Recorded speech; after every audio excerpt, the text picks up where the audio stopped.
Wanna move my feet, wanna drink my wine. Wanna move my feet, wanna drink my wine. Wanna move my feet, wanna drink my wine. Wanna move my feet, wanna drink my wine.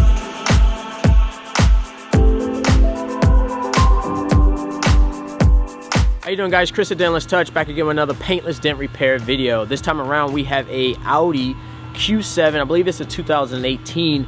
I think it's all aluminum. Well, at least the panel that I'm working on is aluminum. Nasty dent on the fender. You're probably seeing it right now.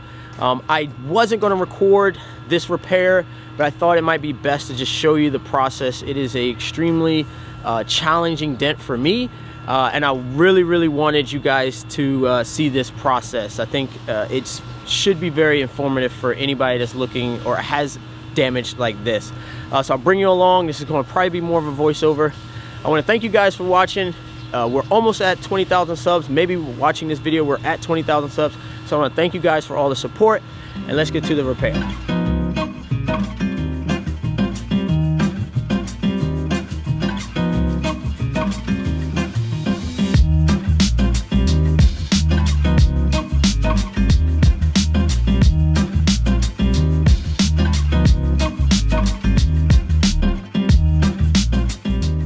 As I know, everyone that's watching this video comes from different backgrounds, from a seasoned tech to a DIY guy in his garage. I really want to share a couple of aspects that makes this repair challenging, hopefully providing in-depth knowledge for all of you. I broke it down into 3 categories: the damaged lip area, number 2 is the aluminum material, and the silver metallic paint.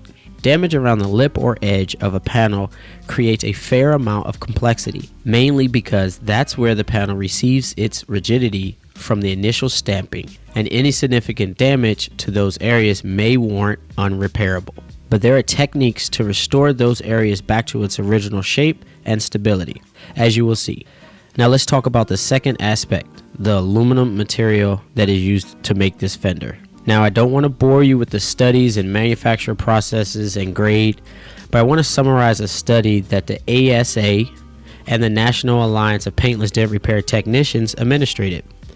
Back in 2015, they performed an aluminum study at the Audi Training Center because there was an apparent confusion among as to the difference in the pre-DR process when repairing steel versus aluminum, and really needed some clarification. So I guess after about 2 to 3 days, the result was that applying PDR procedures, it takes about 70 to 150% more pressure to repair the damage in aluminum versus steel. Now on a technical side, that will disrupt tool stability and leverage points. I urge you, if anyone wants more information, please check out the final report. I'll leave a link below. On to number 3, the silver metallic paint, which only requires you to be careful that you do not move the metal flake during the repair, i.e., I can't be as aggressive as I want to be. So just be careful. So those are my 3 points that made this job challenging. So I'm going to get out of your ear right now. Please enjoy this repair. I know a lot of you guys will enjoy this raw footage. Thanks.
right, so just finished up the repair on that Audi. Hope you enjoyed the video. Don't forget to like and subscribe if you haven't already. If you're interested in getting into this industry, I will be doing some one-on-one training in the coming months. So if you're interested, I'll leave a link below. You can give me your email address, become a part of that mailing list. So when we do start that process, you'll be the first one to be notified. Thanks again, and we'll see you on the next video, guys. Peace.